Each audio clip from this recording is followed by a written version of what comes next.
Mga katropa, alam mo ba na ang DWDD 1134 kHz AFP radio ay ang opisyal na radio station ng Sandatahang Lakas ng Pilipinas na binubuo ng Army, Navy at Air Force na siyang maghahatid sa inyo ng mga balita mula sa ating Armed Forces at iba pang impormasyon. Mga katropa, hanapin at ilike kami sa Facebook, Twitter at YouTube.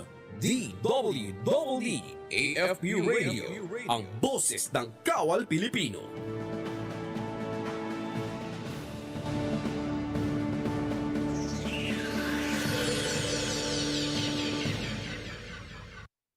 Mga katropa, ako po si Zara Bianca Saldua, First Lieutenant sa Philippine Army at isang beauty queen and professional host. Para lagi kang updated sa ating sandatahang lakas ng Pilipinas, siguraduhin naka-like at follow po kayo sa ating Facebook page. Ito po ay ang AFP Radio DWDD sa Facebook at naka-tune in po kayo sa ating radio station.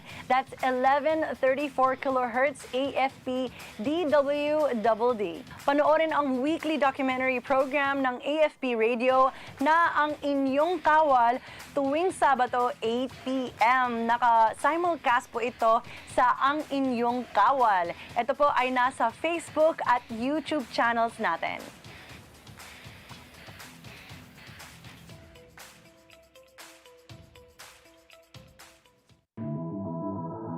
Ngayong Sabado sa ang Inyong Kawal, ating tunghayan ang ika-4 na pong balikatan exercises sa pagitan ng Sandatahang Lakas ng Pilipinas at ng Estados Unidos na isinasagawa taon-taon. Sabay-sabay nating silipin ang ilan sa mga aktibidad na nakapaloob sa naturang exercise na ginaganap sa iba't ibang bahagi ng Pilipinas at kung paano ito nagbigay daan upang mas maging handa ang ating kasundaluhan sa pagdepensa at pagprotekta sa ating teritoryo at soberanya. Lahat ng yan sa ang Inyong Kawal, Sabado alas 8 ng gabi sa UNTV, your public service channel. Ito ang DWDD 1134 kHz AM. Balita, impormasyon at musika. Ito ang DWDD AFP Radio, boses ng Kawal Pilipino.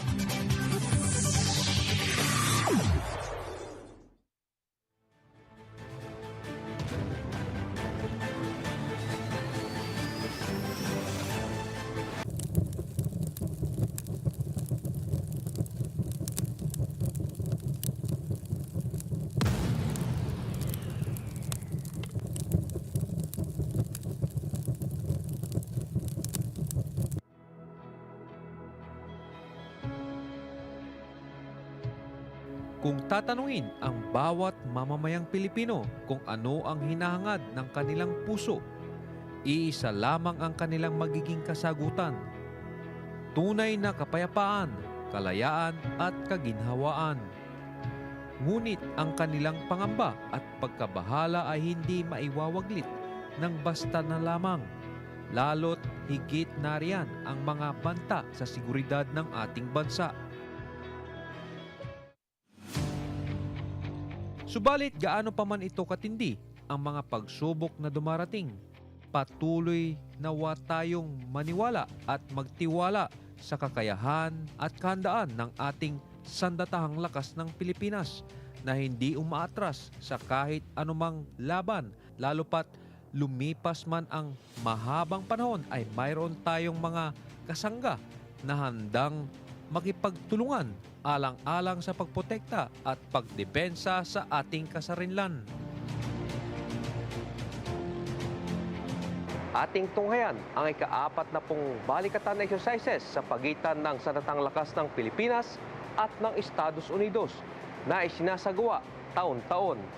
Sabay-sabay nating silipin ang ilan sa mga aktibidad na nakapaloob sa naturang exercise na ginaganap sa iba't ibang bahagi ng Pilipinas at kung paano ito nakatutulong upang mas magagampanan ng ating mga kasundaluhan ang tungkulin na kanilang sinumpaan. Pilipinas, anumang oras kahit saan, ang mga kasundaluhan ay inyong maaasahan. Ako po si Major Mark Cardinoza at kami ang inyong kawal.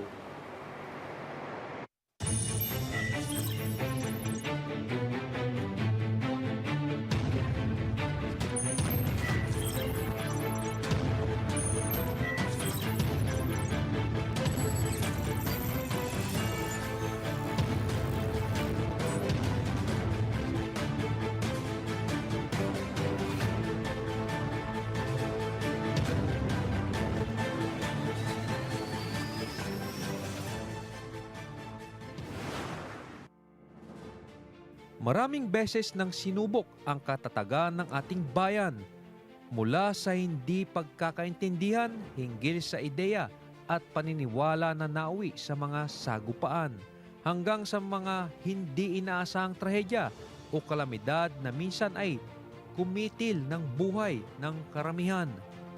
Dahil rito, lubos na nagsusumikap ang ating gobyerno upang patuloy na maprotektahan at matulungan ang bawat mamamayang Pilipino.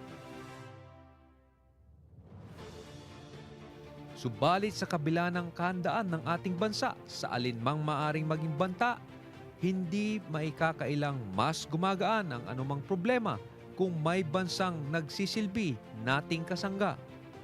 Isa na rito ang Estados Unidos o United States.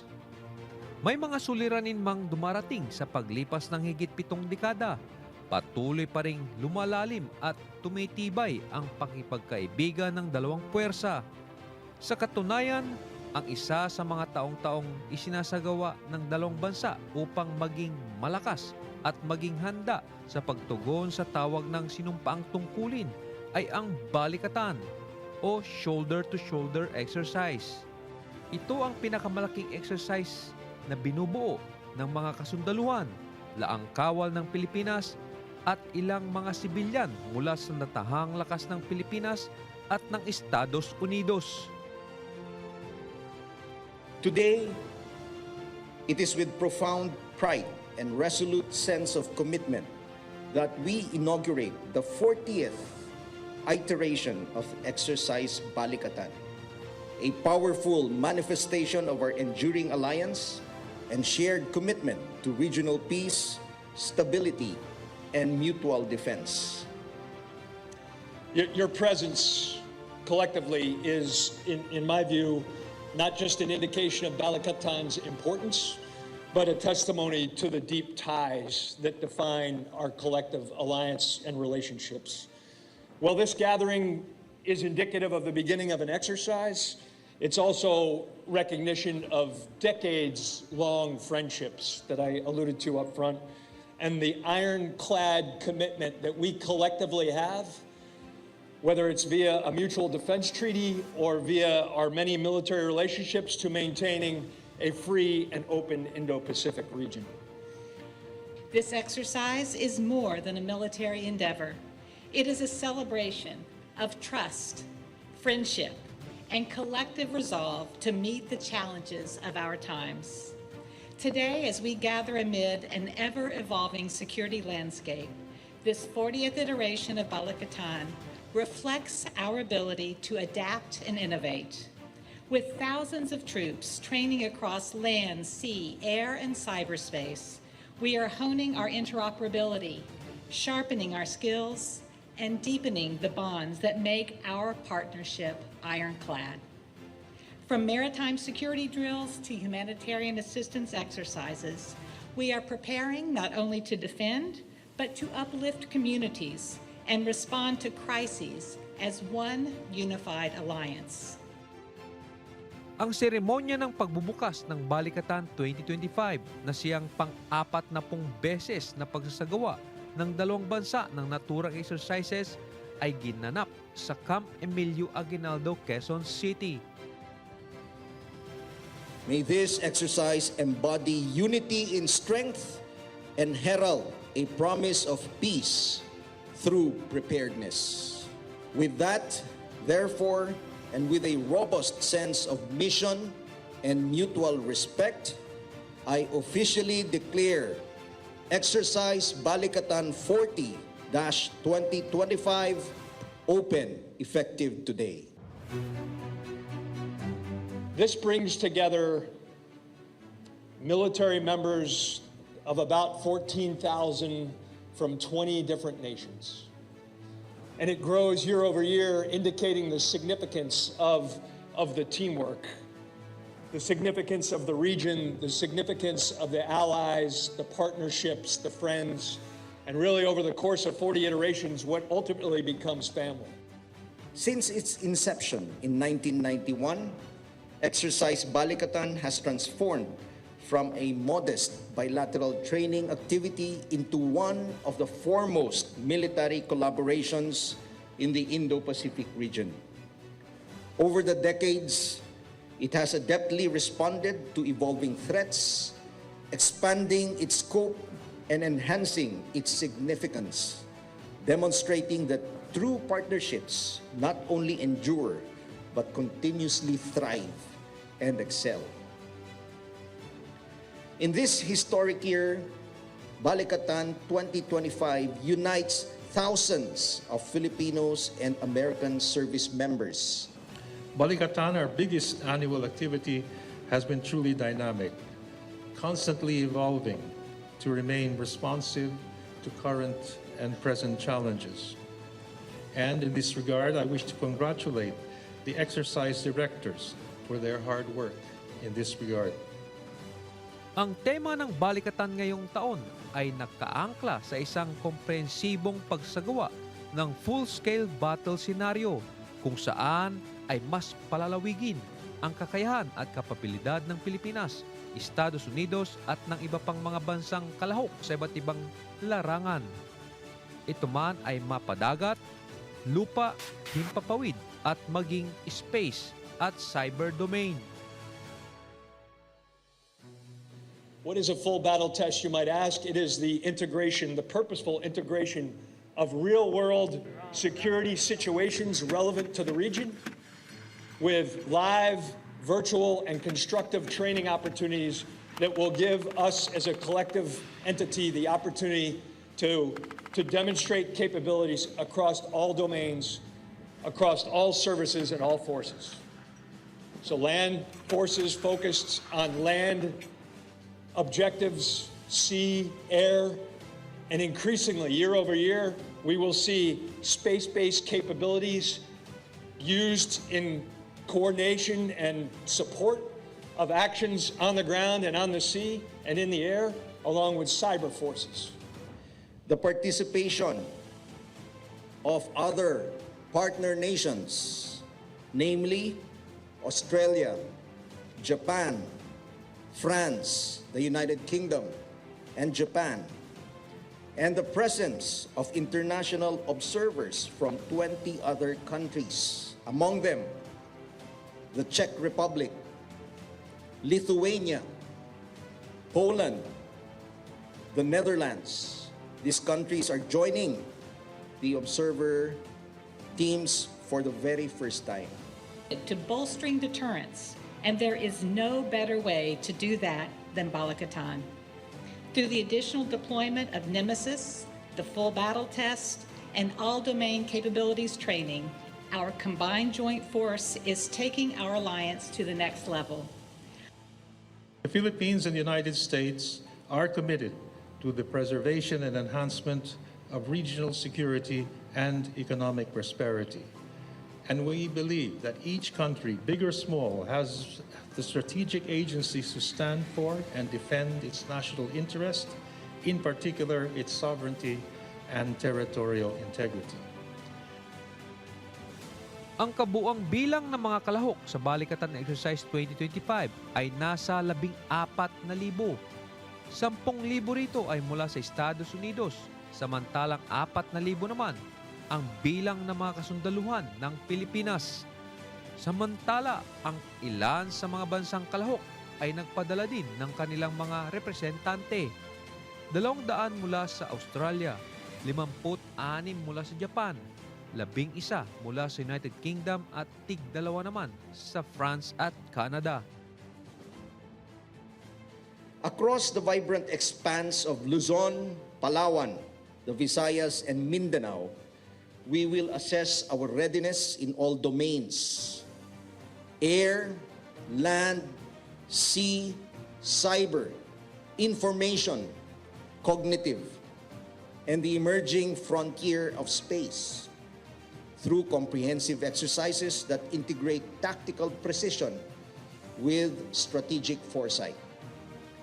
Our operations span complex joint endeavors, including missile defense, counter-landing live fires, and maritime strike capabilities, alongside humanitarian efforts and infrastructure projects that directly benefit our local communities.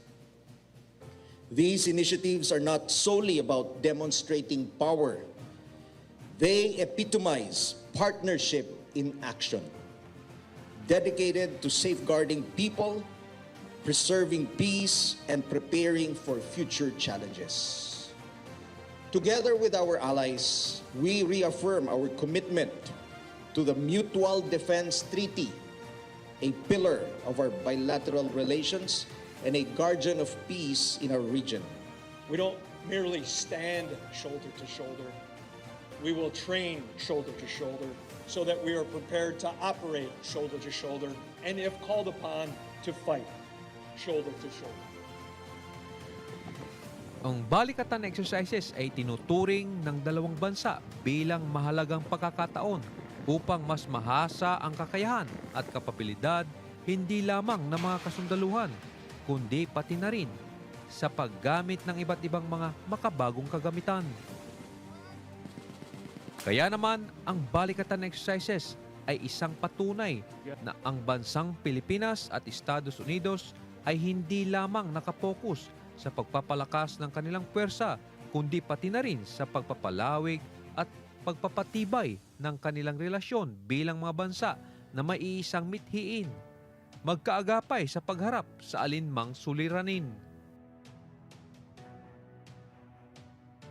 Our Filipino hosts, your hospitality and leadership make Balikatan a beacon of cooperation, showcasing the Philippines' vital role in the Indo-Pacific.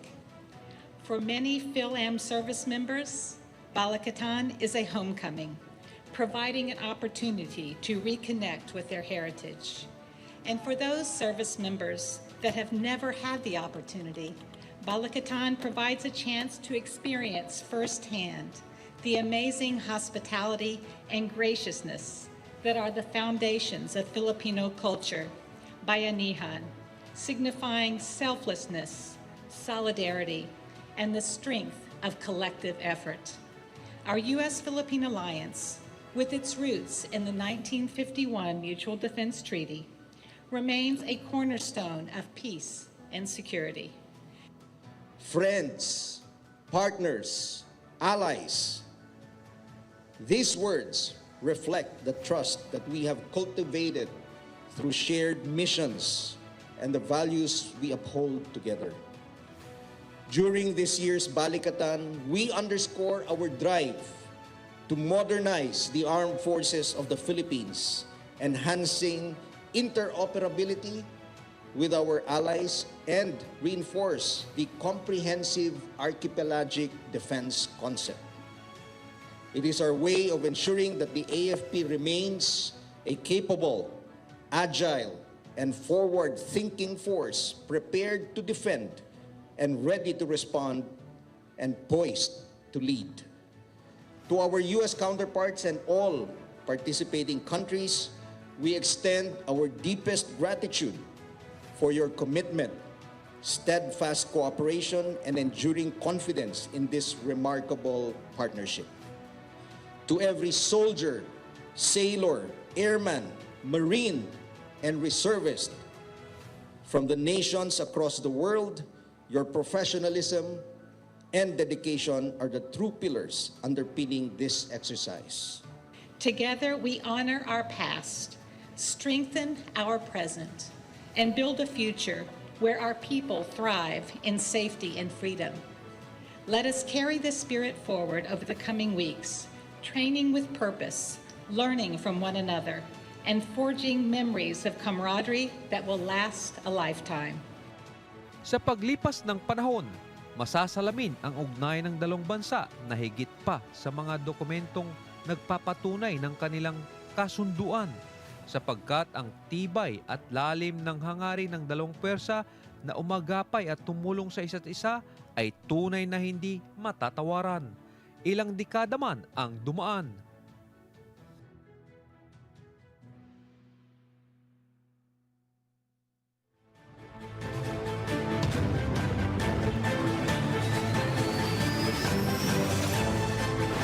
Alamin ang mga mainit na balita mula sa ating Armed Forces. Tumutok sa 1134 kHz AM sa inyong mga radyo. At manood online. I-like at i-share ang AFP Radio DWDD Facebook page. Ito ang DWDD Armed Forces Radio, ang boses ng Kawal Pilipino.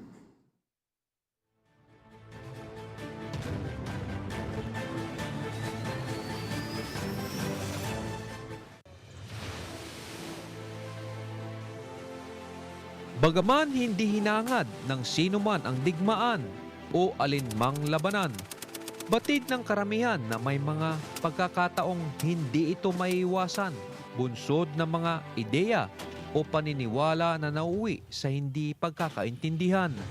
Kaya naman, marapat lamang na ang ating bansa ay laging handa upang dumepensa at promotekta sa ating teritoryo at soberanya.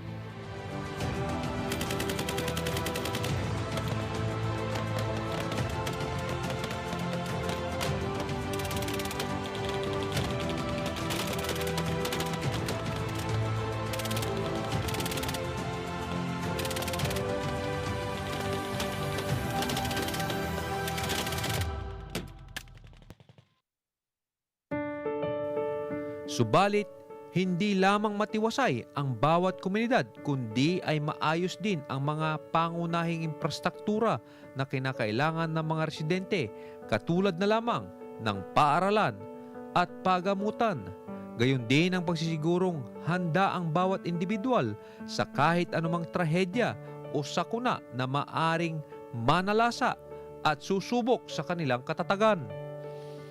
Kaya naman, ang isa sa mga pangunahing kaganapan sa Balikatan Exercise 2025 ay ang Humanitarian Civic Assistance, kung saan ay kalakip nito ang Community Health Engagement o ang pagtutuon ng pansin sa kalusugan ng ating mga kababayan, lalong-lalo na sa mga kababaihan.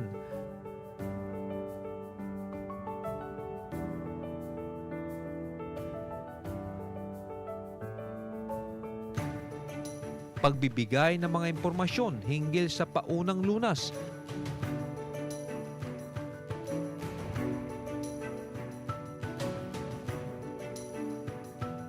gayon din ang pagbibigay ng mga gamot na maaring gamitin sa kanilang mga karamdaman.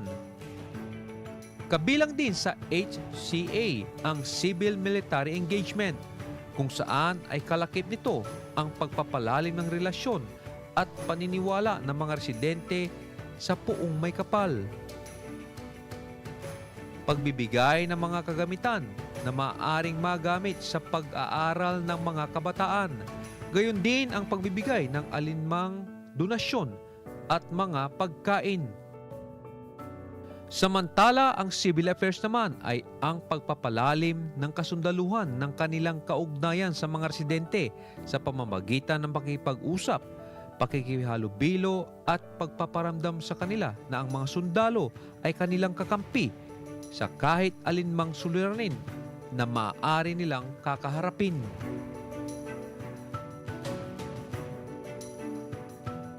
Ang Humanitarian Assistance and Disaster Response naman ay ang pagsisikap ng kasundaluhan ng mga bansang kalahok sa Balikatan Exercise hinggil sa pagpaplano at paghahanda sa kahit anumang trahedya na maaring mangyari sa ating bansa.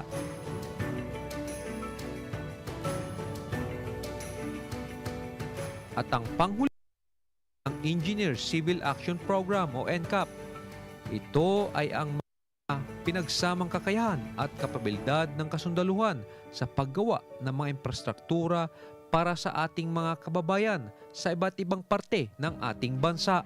So for this year, we choose one site in DRT Bulacan here. It goes through a process, so we provided a list to our U.S. counterparts. It goes through a vetting process, and we acknowledge the requirements of the community. For example, the school needs a repair, and the community needs health services.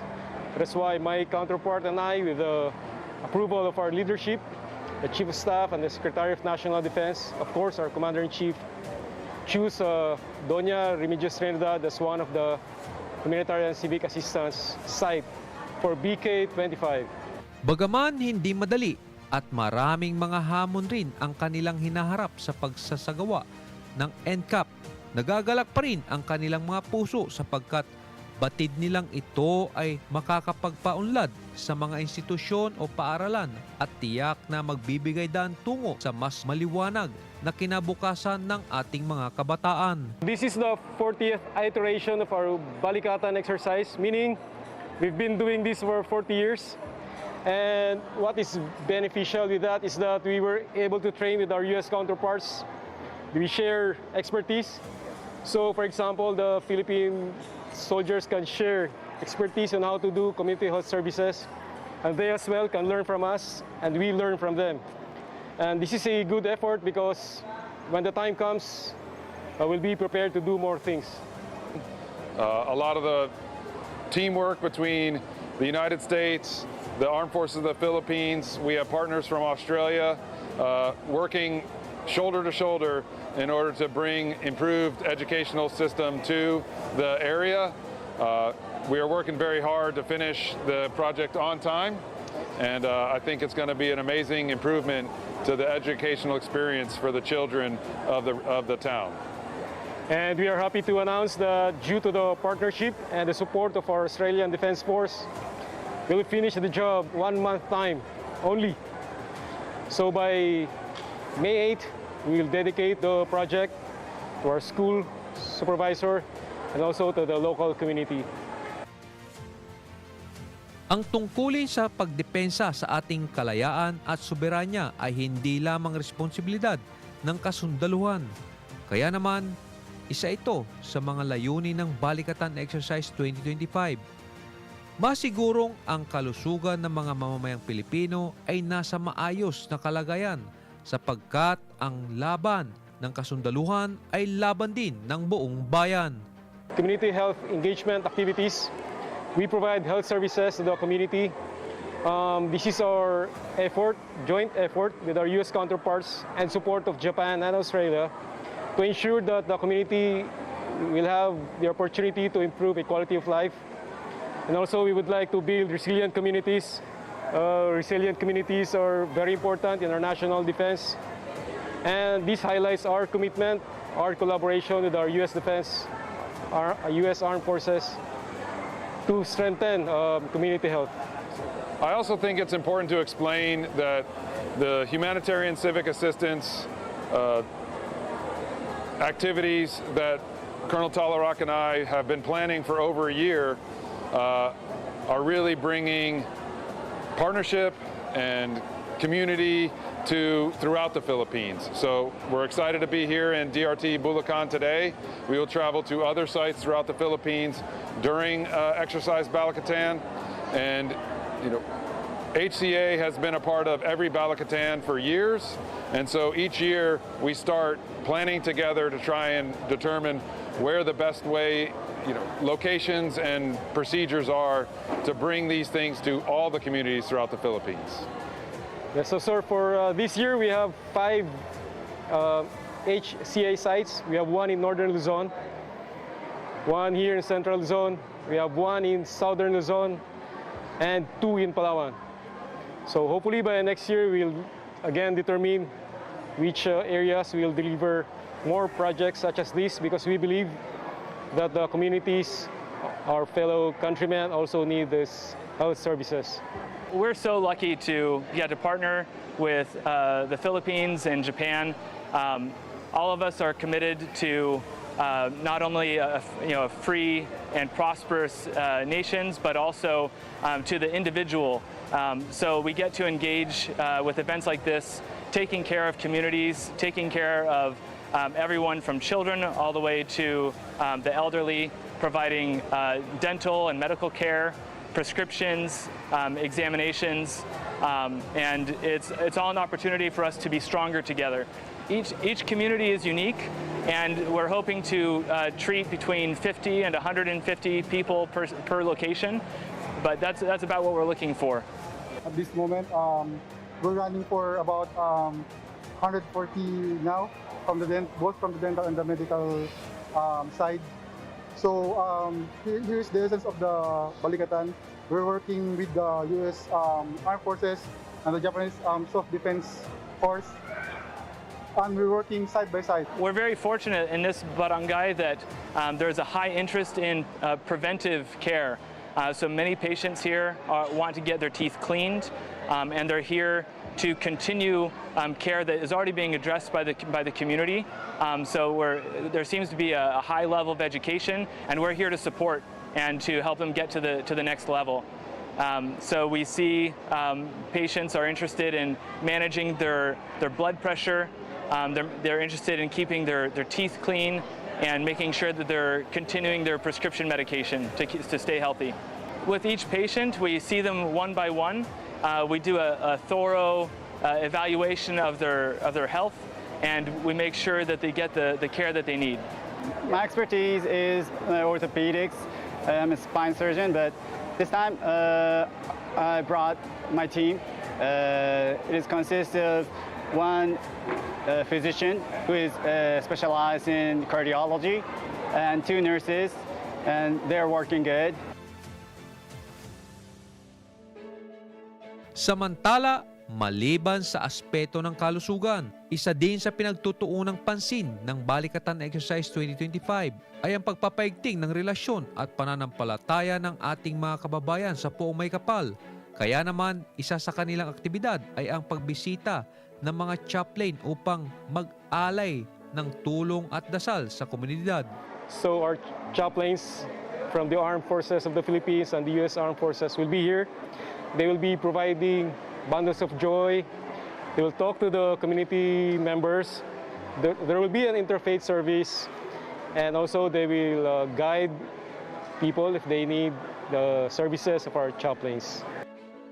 Sa pamamagitan ng pakipagpalitan ng mga kaalaman at kakayahan, gayon din ang pakipagtulungan, hindi lamang nagiging matagumpay ang kanilang mga layuning nais maisakatuparan hinggil sa Balikatan 25, kundi ay mas mapalalim pa ang kanilang ugnayan na pinagtibay ng panahon. We learn from our Philippine counterparts. That is why we come here. We have had an alliance since 1951. As he mentioned, we've done Balikatan for 40 times. It's just an amazing experience for Marines, soldiers, airmen, sailors from the United States to work with their counterparts in many areas, and I'm excited because humanitarian civic assistance is special to me, and I get to come out here from the United States, meet people like Colonel Talarak and his team, and just exchange stories, experiences, special things to communities, and hopefully improve their lives. Mula sa pagpaplano hanggang sa pagsasagawa ng lahat ng mga exercises na nakapaloob sa Balikatan 2025, ating masasalamin ang kahandaan ng dalawang pwersa, katuwang ang iba't ibang mga bansang kalahok para sa pagtugon sa kanilang tungkuling sinumpaan, alang-alang sa kapayapaan ng bayang pinoprotektahan.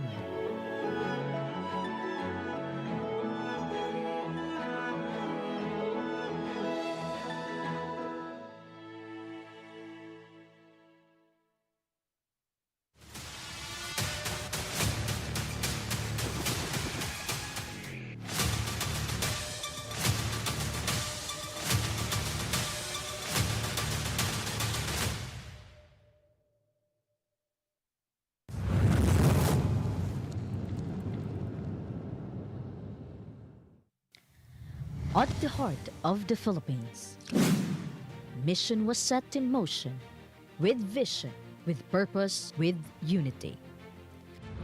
Since the inception of Exercise Balikatan, the Combined Joint Civil-Military Operations Task Force has played a vital role in reaching communities far and wide, delivering essential aid, providing medical and dental services, conducting engineering projects, and offering educational outreach. Through these sustained efforts, the task force has not only built infrastructure and restored livelihoods, but also fostered goodwill, strengthened partnerships, and brought hope to countless Filipinos across the nation. Balikatan 2025, the 40th largest ever iteration of the exercise between the Armed Forces of the Philippines and the United States Armed Forces. A symbol of strength, a promise of service. Through the Combined Joint Civil Military Operations Task Force, the mission reached far and wide, delivering aid, building hope, and forging connections. Under the leadership of Colonel Michael Aldridge of the United States and Colonel Edgardo V. Talarok Jr. of the Armed Forces of the Philippines, two nations moved as one across regions of the Philippines. Our forces carried out a wide-ranging humanitarian civic assistance campaign, executing operations that were precise, compassionate, and powerful in their impact. In the north, Lalo Cagayan welcomed a new multipurpose facility built by the U.S. Marines and the Philippine Air Force. Health teams tended to the community's needs, while interfaith leaders and soldiers joined in prayer and fellowship. It was more than infrastructure. It was an investment in peace. In the heart of Bulacan, a transformative school renovation unfolded, driven by the united efforts of the United States, Philippines, and Australia. This collaborative initiative not only breathed new life into educational spaces, but also strengthened community health through seamless engagement with the Philippines, US, Japan, and Philippine reservists. Together, they forged a path to stronger, more resilient communities, creating lasting opportunities for both education and healthcare. This partnership stands as a powerful testament to the strength of unity, unwavering commitment, and shared goals, shaping a brighter and more promising future for all. In the heart of Catanduanes, where the sea meets the land and communities hold on to hope, an extraordinary mission begins. Barangay Dugi San Isidro welcomes the convergence of strength, compassion, and unity. The Armed Forces of the Philippines and the United States Armed Forces stand shoulder to shoulder for one purpose: to serve. This is service in its purest form. In every wound treated, in every smile restored, we build peace, one life at a time.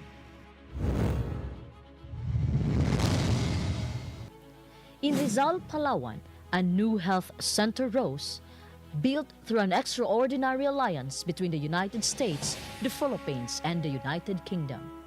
From healing hands to humanitarian hearts, the work here exemplified the power of shared purpose.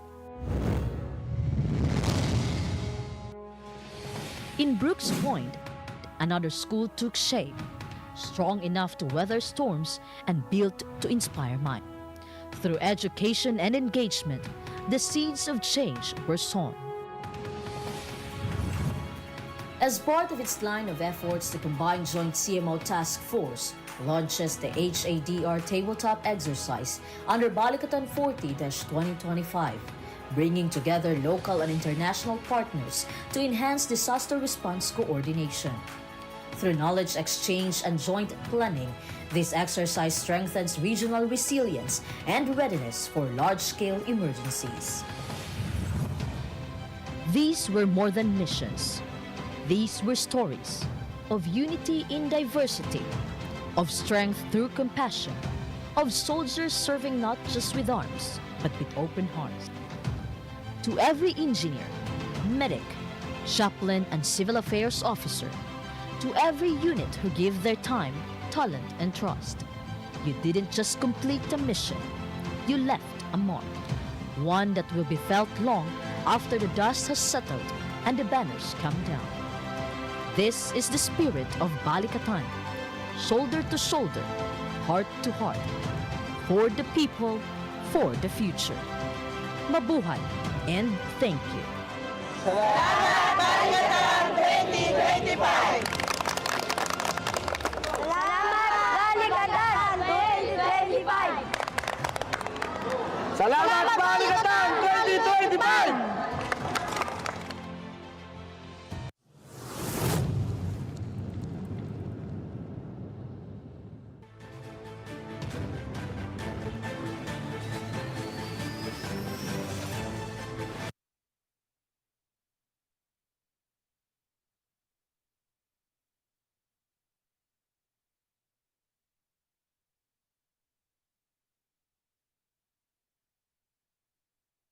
Mga katropa, para lagi kang updated sa ating sandatahang lakas ng Pilipinas, siguraduhin naka-like at follow ka sa AFP Radio DWDD Facebook page at syempre na nakatunin ka sa 1134 kHz AFP DWDD.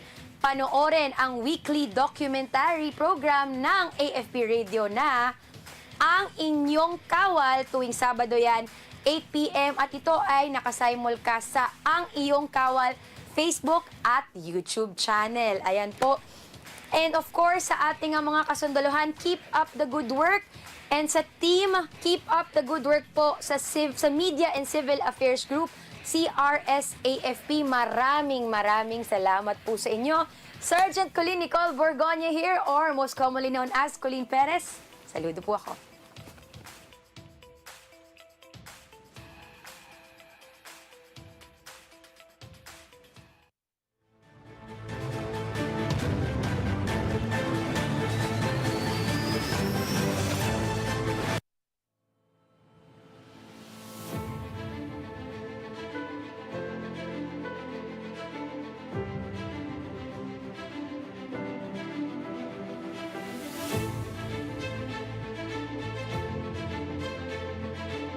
Marahil ang balikatan exercises ay isa lamang sa mga paraan ng Pilipinas at ng Estados Unidos upang mas mapalakas ang kanilang puwersa at mapaigting ang kanilang kapabilidad at kakayahan. Subalit ang kapanatagan na naibibigay nito sa bawat mamamayang Pilipino ay hindi matatawaran sapagkat batid nilang kahit anumang negatibong pangyayari na maaring dumating, sapat ang kahandaan ng mga kasundaluhan. Masasalamin sa bawat exercise ang kahandaan ng kasundaluhan ng bawat puwersa, gayon din ang kanilang koordinasyon upang maging matagumpay ang bawat operasyon. Una na riyan ang Integrated Air and Missile Defense. Ang IAMD ay ginanap sa Naval Education Training and Doctrine Command o NETDC sa San Antonio, Zambales. Layunin nito na pahusayin ang interoperability sa pagitan ng AFP at ng Estados Unidos upang mapabuti ang kanilang kakayahan sa pagtuklas, pagsubaybay at pagpigil ng mga banta mula sa impapawid kagaya ng missile. Pinatitibay nito ang koordinasyon sa multi-domain defense. Sinusubok ang mga makabagong sistema ng air defense at pinapahusay ang mga pinagsanib na pamamaraan ng pagtugon sa mga suliranin. Sa pamamagitan ng pagsasanay na ito, masusubok at mapapatunayan ang interoperability ng parehong puwersa na magtitiyak ng maayos na koordinasyon sa seguridad ng rehiyon, mga operasyon ng pagpigil ng mga banta ng kalaban at kolaborasyong pangdepensa sa loob ng Indo-Pacific na rehiyon. Ang Counter-Landing Live Fire Exercise o LFX naman ay isinasagawa sa iba't ibang lugar. Ang LFX para sa kanlurang sektor ay ginanap sa paligid ng Rizal, Palawan, habang para sa hilagang sektor ay ginanap sa Apari, Cagayan.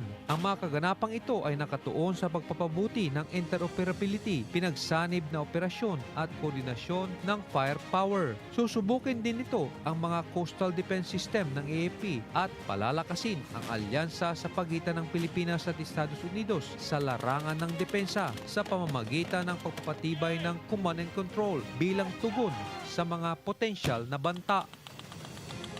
Ang Maritime Strike Event ay isinagawa sa San Antonio, Zambales. Layunin ng Maritime Strike na bahagi ng balikatan ngayong taon na pahusayin ang kakayahan ng mga puwersa ng Pilipinas at Estados Unidos na magsagawa ng magkakaugnay na opensibang operasyon laban sa mga target sa karagatan. Kabilang dito ang paghadlang sa kakayahang pandagat at logistikal ng kalaban sa pamamagitan ng paggamit ng mga puwersa mula sa impapawid, dagat at lupa. Para sa Mars Strike ngayong taon, ang retiradong barko ng Philippine Navy na may bow number PS-19, ang dating BRP Miguel Malvar, ang magiging target ng nasabing aktibidad. Ang Maritime Key-Terrain Security Operations para sa hilagang sektor ay isinagawa sa mga lugar na sakop ng Northern Luzon Command.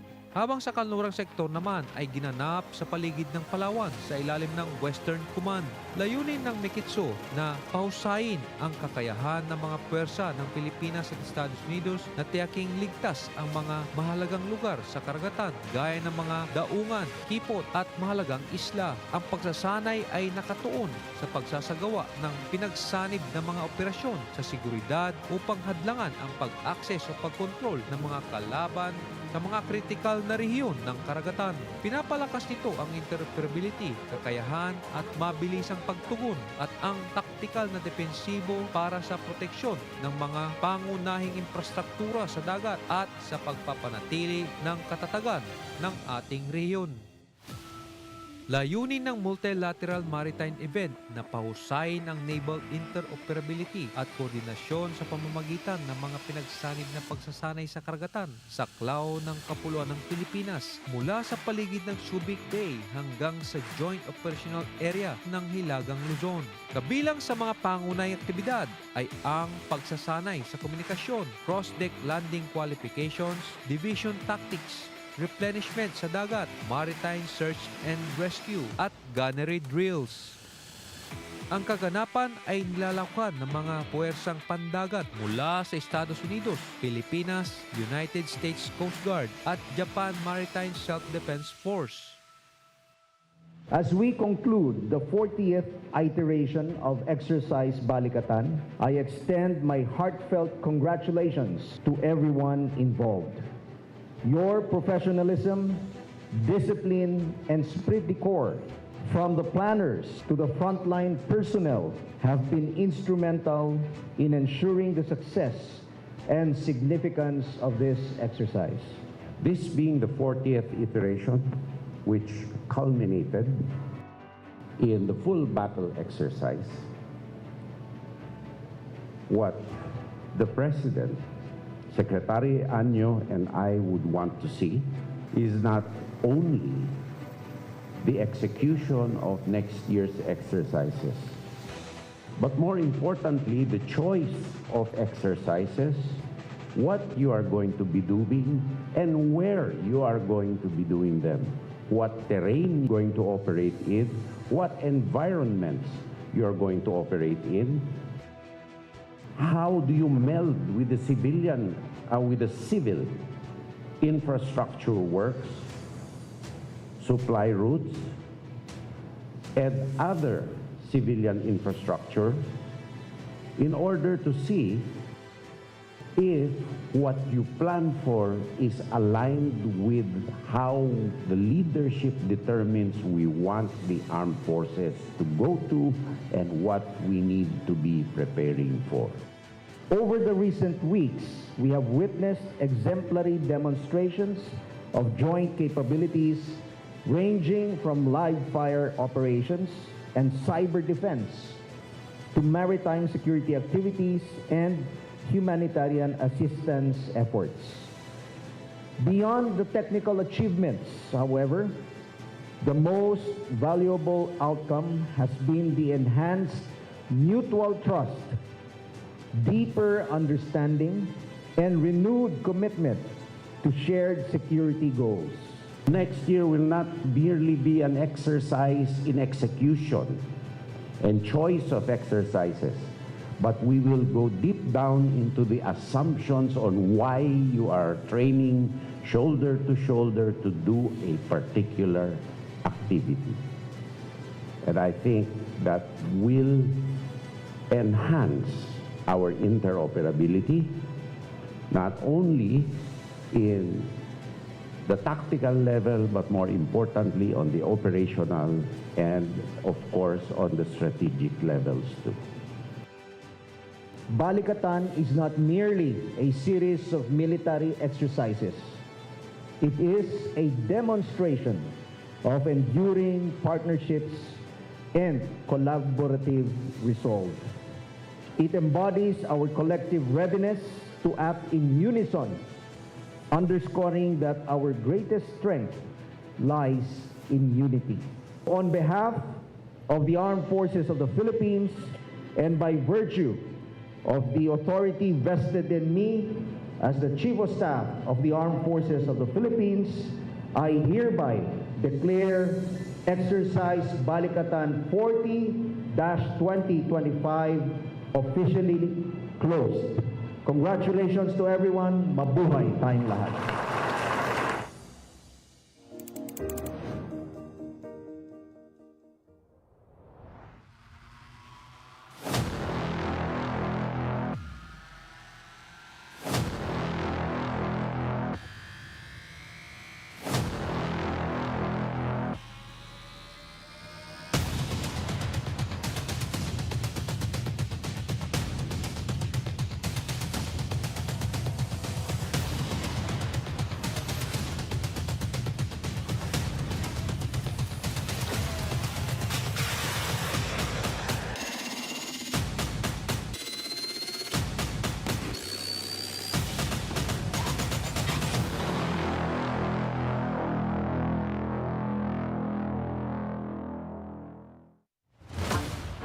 And with a robust sense of mission and mutual respect, I officially declare Exercise Balikatan 40-2025 open effective today. Shoulder to shoulder, advancing together toward a fully mission-ready and capable force. Today, it is with profound pride and resolute sense of commitment that we inaugurate the 40th iteration of Exercise Balikatan, a powerful manifestation of our enduring alliance and shared commitment to regional peace, stability, and mutual defense. This brings together military members of about 14,000 from 20 different nations. And it grows year over year, indicating the significance of the teamwork, the significance of the region, the significance of the allies, the partnerships, the friends, and really over the course of 40 iterations, what ultimately becomes family. It is the 40th largest ever iteration of the exercise between the Armed Forces of the Philippines and the United States Armed Forces. This exercise is more than a military endeavor. It is a celebration of trust, friendship, and collective resolve to meet the challenges of our times. Today, as we gather amid an ever-evolving security landscape, this 40th iteration of Balikatan reflects our ability to adapt and innovate. With thousands of troops training across land, sea, air, and cyberspace, we are honing our interoperability, sharpening our skills, and deepening the bonds that make our partnership ironclad. From maritime security drills to humanitarian assistance exercises, we are preparing not only to defend, but to uplift communities and respond to crises as one unified alliance. The 19-day Balikatan exercises formally commence on April 21, 2025 at Camp General Emilio Aguinaldo, Quezon City, anchored on Mutual Defense Concept Plan, a comprehensive simulation of a full-scale battle scenario, meticulously designed to rigorously test and enhance the combined capabilities of both nations, armed forces under the most realistic and challenging situations. Featuring a full battle test, Balikatan 2025 spanned all domains: air, land, sea, space, and cyber, testing the interoperability between U.S. and Philippine forces to simulate the capability of both nations in defending the Philippine sovereignty.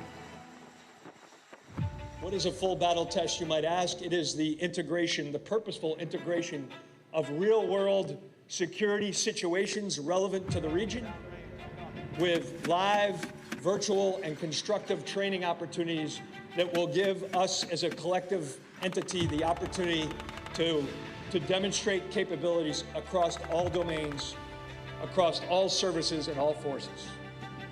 So land forces focused on land objectives, sea, air, and increasingly year over year, we will see space-based capabilities used in coordination and support of actions on the ground and on the sea and in the air, along with cyber forces. With over 14,000 combined troops from the AFP, Australia, and U.S. military, and with the support from the armed forces of different countries, namely Canada, France, Japan, and United Kingdom, the annual bilateral exercise highlighted major events that happened in different locations in the Philippines, mostly in Northern Luzon Command, Western Command, and Southern Luzon Command Joint Operational Area. Integrated air and missile defense to enhance interoperability between the AFP and the U.S. military forces, improving their ability to detect, track, and neutralize aerial and missile threats. Counter-landing live fire exercise focuses on improving interoperability, joint operations, and firepower coordination, whereas it will test the AFP's coastal defense system and reinforces the Philippines-U.S. Defense Alliance through strengthening command and control in providing a deterrent action against potential threats. Maritime strike enhances the ability of the Philippines and U.S. forces to conduct coordinated offensive operations against maritime targets. This includes disrupting enemy naval and logistics capabilities through the use of air, sea, and ground assets. Maritime key terrain and security operations aims to enhance the ability of the Philippine and U.S. forces to secure critical maritime areas such as ports, straits, and key islands. The exercise shall focus on conducting joint security operations to prevent enemy access or control over vital maritime regions. Multilateral maritime event includes communications exercises, cross-deck landing qualifications, division tactics, photo exercises, replenish at sea, maritime search and rescue, and gunnery drills. Humanitarian civic assistance aims to contribute to the long-term development of local communities, improving access to essential services, and enhancing the overall quality of life of the residents.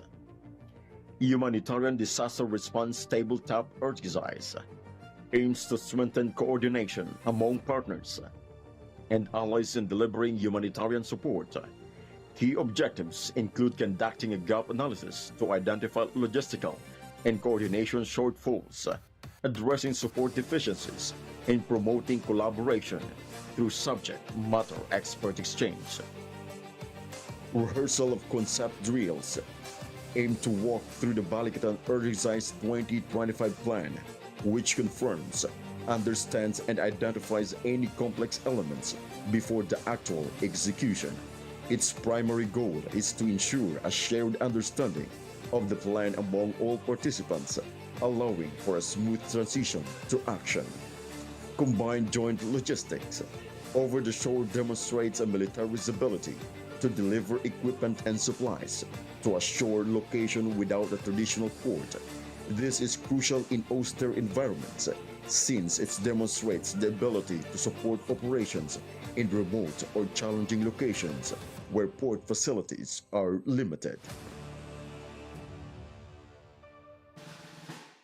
We are committed to bolstering deterrence, and there is no better way to do that than Balikatan. Through the additional deployment of Nemesis, the full battle test, and all-domain capabilities training, our combined joint force is taking our alliance to the next level. During this year's Balikatan, we underscore our drive to modernize the armed forces of the Philippines, enhancing interoperability with our allies and reinforce the comprehensive archipelagic defense concept. It is our way of ensuring that the AFP remains a capable, agile, and forward-thinking force prepared to defend and ready to respond and poised to lead. Indeed, Balikatan exercise builds interoperability, enhances capabilities, and demonstrates mutual defense of the Philippines' sovereign territory, as well as remains one of the best training opportunities to improve both countries' military arms. With this, both forces' spirit of unity, professionalism, excellence, and camaraderie continue to live on.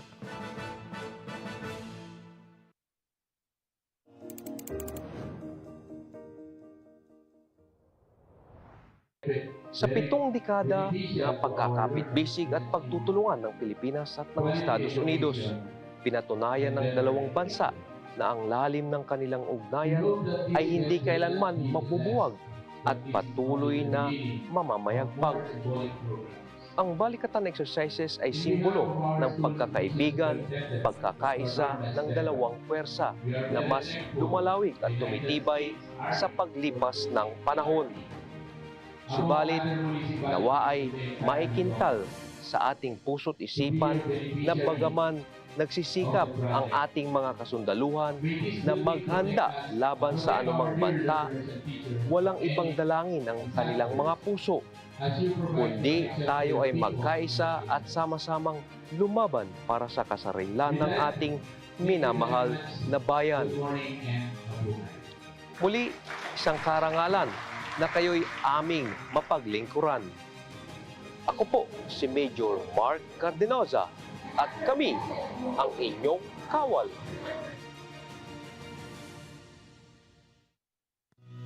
Ang inyong kawal, magtatakbo sa inyo ang sandigan ng mamamayang Pilipino. Kagitingan, katapatan, kabayanihan, taglay ng kawal nyo.